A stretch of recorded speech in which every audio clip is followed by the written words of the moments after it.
Alright, so in the last video we were getting the 8320R set up to plant corn. This tractor here, I have planted corn with it ever since we bought it, and we originally bought this tractor to utilize the front hitch on it to be able to put it on a mower. We have a set of triple mowers that we have used on the 7930. We still have those. We're going to use them as a backup mower, backup unit, and we ended up buying this unit here. This is a Pottinger mower just like the other one. The front head is very similar to the other one. There is some differences, but not much.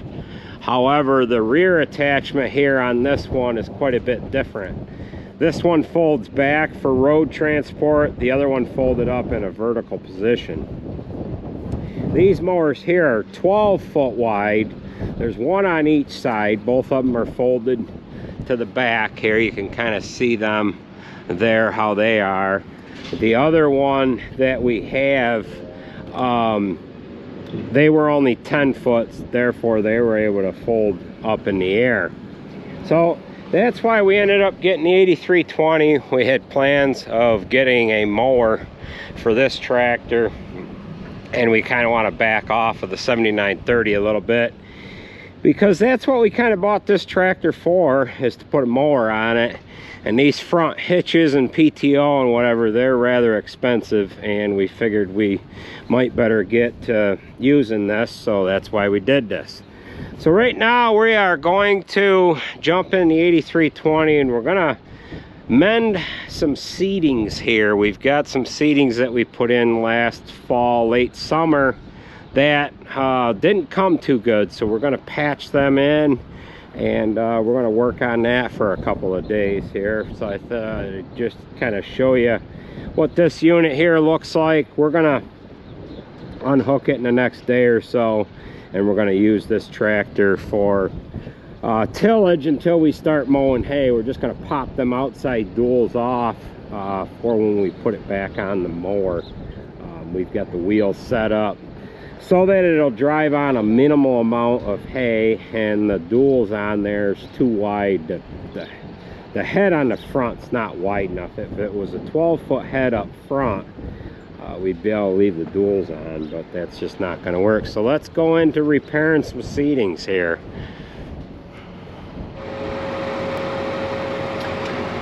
Alright, we're just getting started here today, and this field here is down in behind our barn, and as you can see, this is a decent seeding out in the center of the field. But on the headlands here, it is not all that great. So we're going to patch in the headlands, then we're going to move on to the next field. This is where we park our equipment, down in behind the barn here. So we're just gonna have to go through this agonizing job of having to reseed this. This is not good, but at least we're getting ahead of it now. I'm afraid we're not gonna have much of a crop here, but this is probably one of the better fields of what we have to reseed here today. Alright, we're in a 40-acre field now. It's a little light on the headlands. The rest of the field looks pretty good. It is not as thick as the previous field was, but most of it is there, and all we should have to do is the headlands. We ended up changing out displays. I'm running a 4640 display here, and I am having to learn how to use the computer and the tractor all over again. Now, the display that is on the armrest control is a 4600, basically the same processor, same display as what we're using here. What we've used for displays in the past is the 2600 and the 2630 displays. The 2600 and the 2630, they basically were the same type of operating system. However, this 4640 is a little bit of a different animal in the fact of it's different altogether. It's almost like comparing a cell phone that has an Apple it's almost like comparing an Apple cell phone to a cell phone that runs on the Android operating system. So we're having to relearn this whole tractor computer display thing all over again here. Now, what I have noticed that this display has that the other one didn't have, and that is boundary track. I don't know if this is like a like an introductory subscription that is going to run out in time, or if it is part of the auto track actual subscription. In the past, what I've had to use to get around the outside of the field, because the grain drill doesn't have any markers on it, and neither does our corn planter. And what I would do to get around the field is I would use adaptive curves, or I would do an A-B curve, and I would have to make a separate track for each run. If it was a rectangular field, I would only have 4 different tracks. However, if it was a field like this one that is shaped a little bit differently, I'd have 8, 9, or 10 different tracks. Now this here, it's making the corners. It's not that beautiful of a corner if I was, and well, it's just, yeah, I shouldn't have spoke that soon, but it will turn the corners, or it just leaves the guidance track available there for you, so that you can maybe turn the corner manually, or come into your corner and do a 90-degree turn, if you will, roll in and out just like we're doing here, and then set yourself back up again, and you're not changing guidance tracks in your menu. So that's going to be a nice feature for planting corn. Actually, this is pretty good here. I won't have to plant this, but you can see the amount of dirt that the grain drill's making there is real nice. The conditions are pretty good here for doing this type of replant. We don't want to rip anything up and till it again, because there's areas that just do not need to be planted. I'm going to jump over here and drop the drill down in this little section right here. Now, had this been planted a year ago now, it would be a little iffy as far as coming in and replanting like this, because alfalfa, once it has been established for a year, it doesn't like any new plantings to go on. In other words, you're not going to have the greatest luck introducing new seed to the already established alfalfa seed bed. The alfalfa is too competitive, and the new alfalfa, really, it won't grow. I don't know, if I forget if there's some kind of acidic values or acidic something or other that the older alfalfa plant leaves in the soil that it doesn't allow the new plant to get established. It's not really a good practice to plow up an alfalfa field and then plant down fresh alfalfa again. You should leave it sit fallow or have another crop on it for at least a year. Grasses, however, they're a little different. You can go into an already established grassy field and you know, replant it just to rejuvenate what is there. So we've got a couple of more passes to make in this field, and then we're right at about the halfway point right now, and the last half of what we have to do, there is a lot more that has to be replanted as far as percentages of each field that we have to do here. So we've got just this one pass around here, and then we're going to be pulling out of here.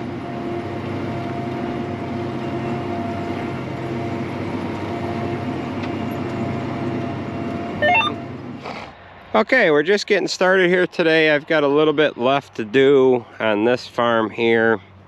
There's a pond in there. I've got to do some headland work on that little field over there.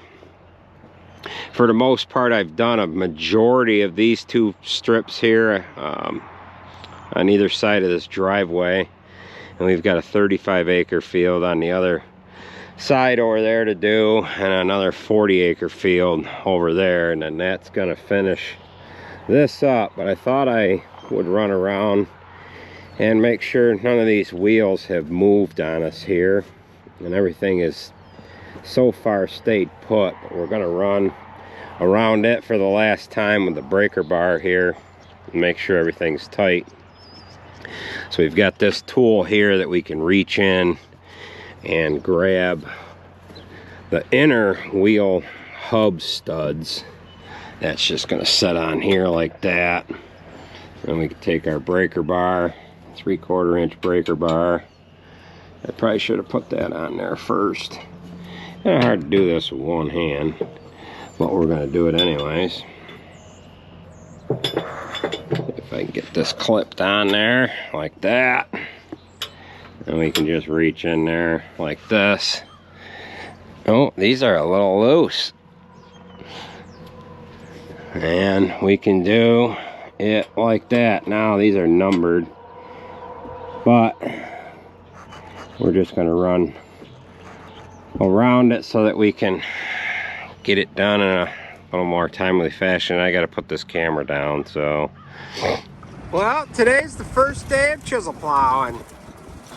The girls are just getting after it here now. We've got Alex here in the 8360. Andrew, he is tied up with schoolwork. So this field here, we actually used the noon spreader here the first time.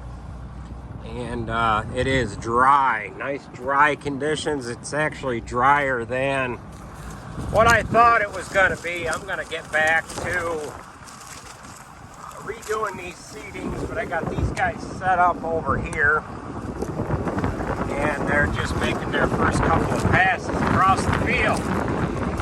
Got Sarah in the 9560. We smelled a little bit of coolant on that here when she first started. I'm hoping that it doesn't have any problems, but we still might not be out of the woods yet as far as the EGR cooler goes for that there. But you can see the dust is just rolling out of the ground here. So we're going to get back to doing our seedings, and maybe we'll come back and check on these guys with the drone or something here. But this is turning up real nice. I just got to get out of these guys' way is all. So we're going to get back to the grain drill.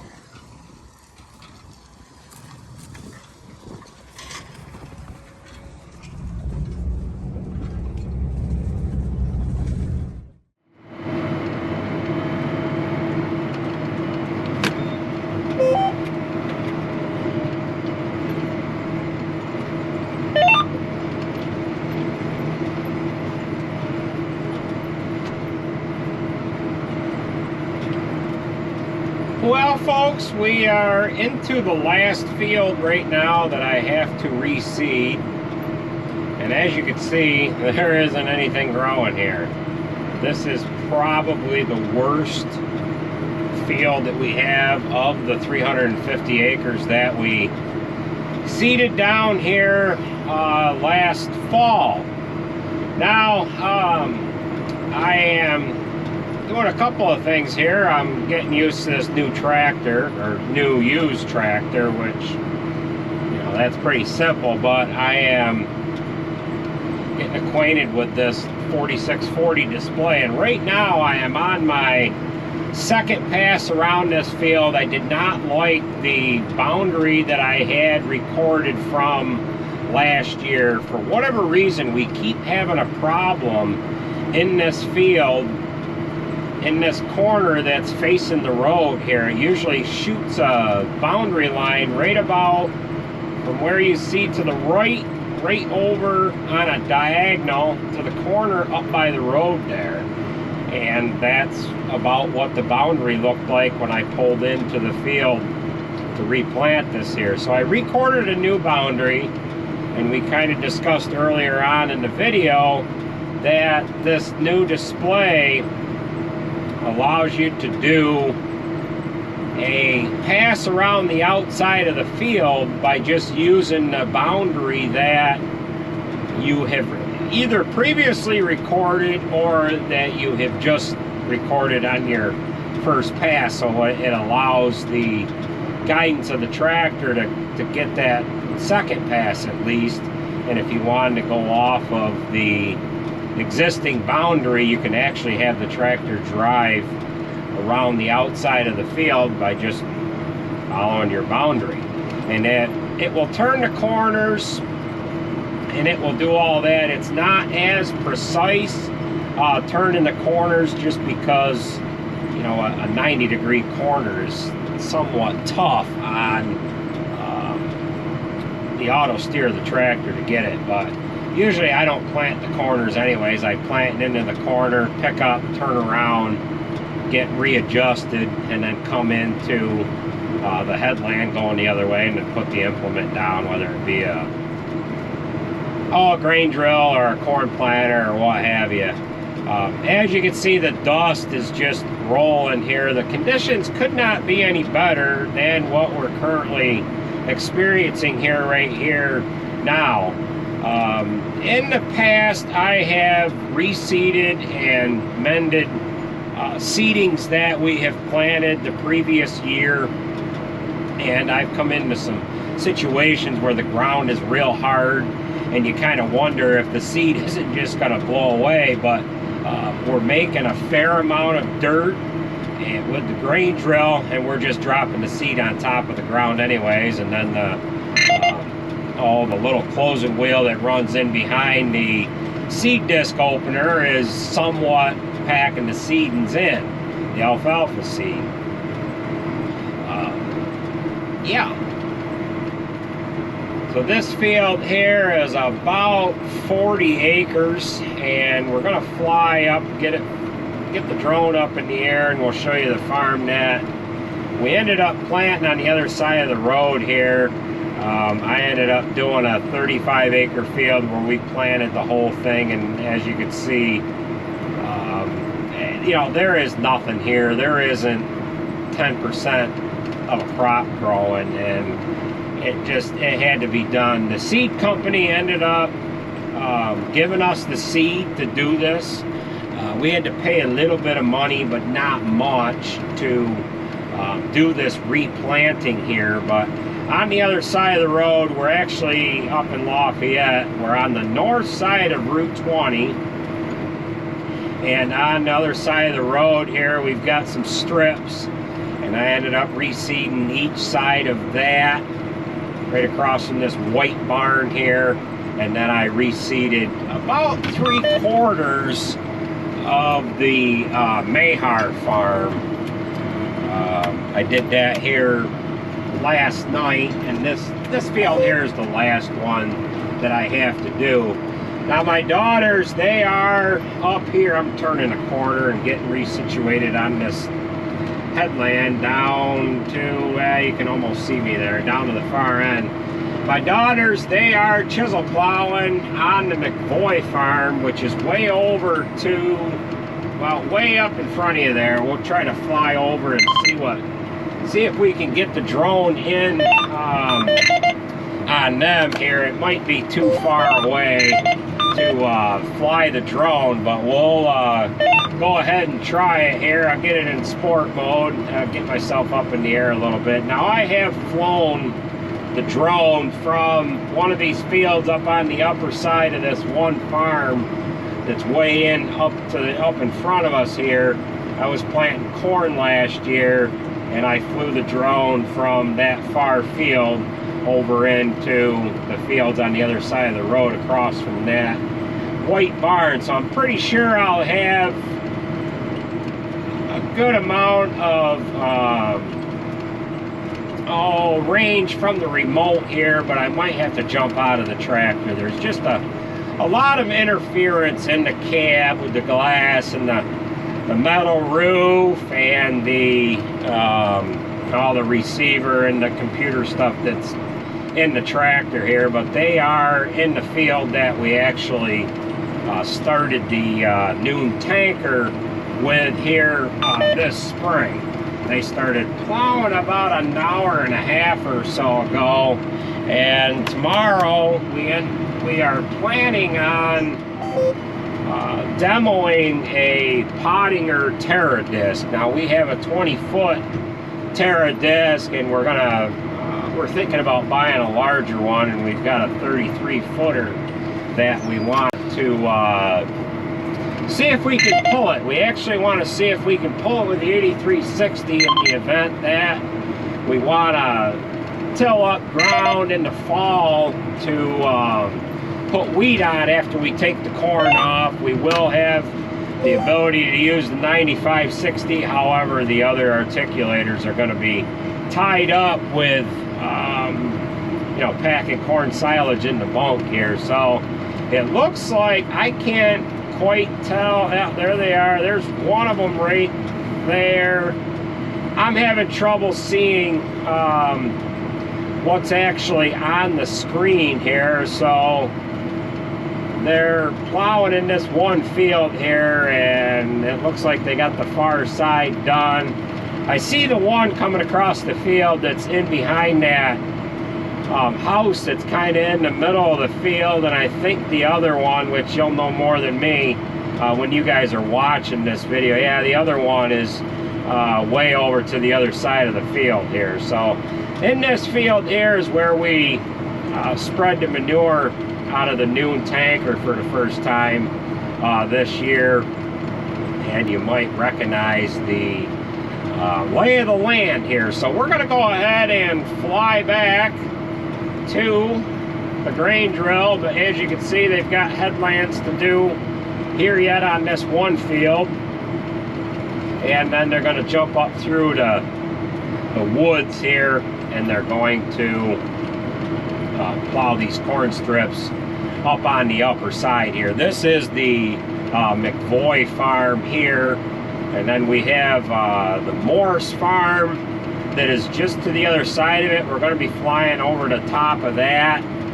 We've got wheat planted on the other side of the road, and up on this farm here is where we demoed the 9900 chopper here last fall, and then 2 years ago we demoed the 9800 chopper in this particular field that I am reseeding here right now. So we're going to try to get back to the grain drill tractor here.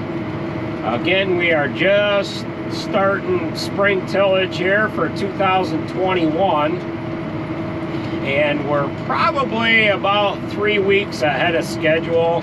I did record some footage here from them guys chisel plow when they got started there, and you could kind of see that, and I kind of stated what was going on in that part of the video. But the trees don't look all that great with no leaves on. We just got some evergreen trees here is all, but after a while we'll start getting leaves on the trees and things are going to start greening up here. So hopefully we don't go through this dry spell here for too long, because we really need the moisture for these seeds to grow, whether it's alfalfa that we're trying to get established, or corn, or for the guys that have beans that they're going to be putting in.